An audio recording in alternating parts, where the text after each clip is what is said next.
여러분 안녕하세요. 재테크 메이트입니다. 이틀 전 1월 19일 금요일에 저희들이 연금 계좌에서 투자하고 있는 S&P 500이 2년 만에 신고가를 경신했습니다. 한편으로는 기쁜 마음도 있었지만 한편으로는 조금 아쉬운 마음이 들기도 했었습니다. 계좌 잔고가 날로 증가하는 걸 보니 기쁘면서도 아직 더 많이 모아야 하는데 주식이 단기간에 너무 올라버려 앞으로 더 많이 모으지 못할 것 같은 마음이 들기도 하면서 나름 행복한 고민에 빠지는 시간이었습니다. 최근 들어 저의 지인들 뿐만 아니라 제 영상에 댓글을 남겨주시는 분들이 많이 고민하시는 것들도 저와 비슷한 상황입니다. 그냥 네이버에서 검색만 해봐도 여러 주식 카페에 이런 질문들이 올라오고 있습니다. 지금 고점인데 조금 쉬었다 들어가는 게 어떨까요? 상승한 거 매도하고 다시 매수할까요? 지금부터 적립식 투자 시작해도 될까요? 라는 질문들입니다. 주식이 너무 올라버린 이 시점에서 저의 생각을 한번 말씀드려볼까 합니다. 사실 적립식 투자라는 방법 그 자체는 그렇게 좋은 투자 방법이 아닙니다. 한 가지 표를 보여드리겠습니다. 모닝스타에서 분석한 내용인데 미국에서는 적립식 투자를 달러 코스트 에버리징을 줄여서 DCA라고 부르고 몰빵 투자는 럼썸 인베스팅이라고 해서 LSI라고 부릅니다. 모닝스타에서 지난 수십 년간 적립식 투자와 몰빵 투자 간 수익률을 비교했을 때 적립식 투자가 더 높은 수익률을 거둘 수 있는 확률은 시간이 길어질수록 줄어들며 10년 이후에는 약 10%에 불과했다는 내용입니다. 사실 우리나라에서는 많은 사람들이 몰빵 투자는 위험하다고 적립식 투자를 권하는 분위기인데 실제 분석 결과는 거의 무조건적으로 몰빵 투자가 더 좋은 결과를 보여주고 있습니다. 그럼 기간을 나눠서 한번 비교를 해보겠습니다. 먼저 주식 투자를 시작하고 나서 대폭락을 맞은 2008년부터 투자를 했다고 가정해보겠습니다. S&P 500을 100% 투자했을 때 그리고 채권과 6대4로 투자했을 때 두 가지 조건 모두 진한색 그래프가 더 높은 수익률을 거둔 걸 알 수 있습니다. 몰빵 투자를 시작한 직후에 마이너스 50% 수준의 폭락이 오더라도 시간이 지나기만 한다면 적립식 투자를 앞지르는 결과를 보여주는 걸 확인할 수 있었습니다. 2008년에 폭락 이후에 주식시장이 대세 상승장이던 기간을 비교해보면 격차는 더욱더 벌어집니다. 적립식 투자 대비 몰빵 투자가 수익률이 2배 정도 앞선 걸 확인할 수 있었습니다. 주가 상승이 긴 횡보장을 보여주었던 1970년대에도 몰빵 투자가 적립식 투자보다 더 좋은 성과를 보여주었습니다. 횡보장일 땐 채권이 혼합될 경우 더 높은 수익률을 보여주기도 했습니다.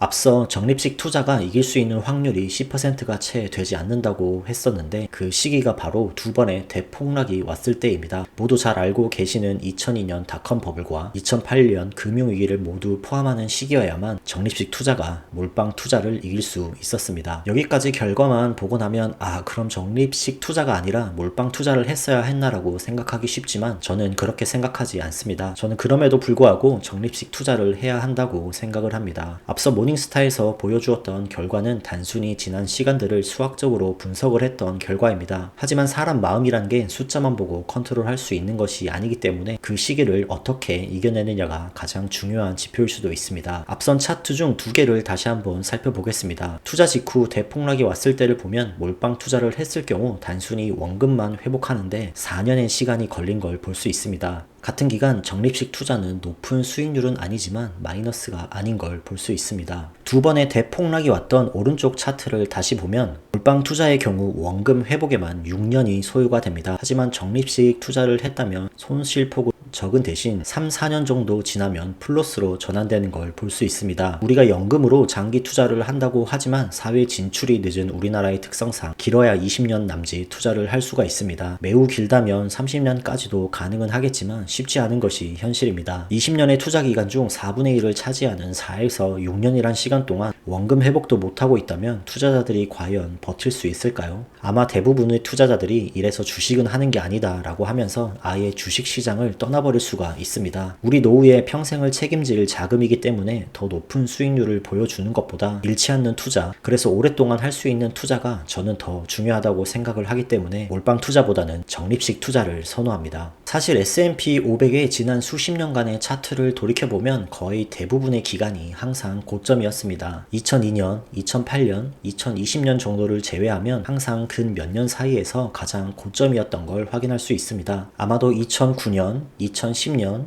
혹은 2015년부터 투자를 시작했던 우리들의 인생 선배님들처럼 그 당시 사람들도 지금의 우리들과 비슷한 고민들을 했을 것입니다. 그것을 이겨내고 꾸준하게 투자를 하셨던 분들은 10년, 20년이 지난 며칠 전에 S&P 500 신고가 달성이 매우 달콤한 소식이었을 것입니다. 그리고 S&P 500은 너무나 당연하게도 계속해서 우상향하기에 전 세계에서 가장 좋은 환경에 있다고 해도 과언이 아닙니다. 실제로 미국의 유명한 커뮤니티를 돌아봐도 퇴직연금은 어떻게 운용해야 할지에 대한 질문들이 많이 있고 그 질문의 대부분의 답변은 S&P 500에 100% 몰빵하고 있다는 답변들이 가장 많이 있었습니다. 우리가 DC형 퇴직연금을 운용하듯이 미국에서는 매달 근로자와 회사에서 지원금이 S&P 500에 자동적으로 투자되고 있고 이 금액 자체가 어마무시하기 때문에 S&P 500은 계속 오를 수밖에 없는 구조입니다. 실제로 미국에서는 단순 퇴직연금만으로도 100만 장자가 많이 나오고 있으며 현재 기준으로 미국의 MZ세대라고 볼 수 있는 18세부터 29세까지도 주식 투자 비중이 40%를 넘어서고 있습니다. 오늘은 S&P 500 신고가 경신 소식 이후로 적립식 투자를 지속해야 하는지 아니면 지금이라도 미국 주식 투자를 시작해야 할지 고민하는 분들에게 조금이나마 도움이 되길 바라며 영상을 준비해봤습니다. 저는 지금까지 그래왔듯이 앞으로도 꾸준히 매월 적립식 투자를 이어나갈 예정이며 그 결과를 종종 여러분들께 공유를 드리겠습니다. 도움이 되셨다면 구독과 좋아요 부탁드립니다.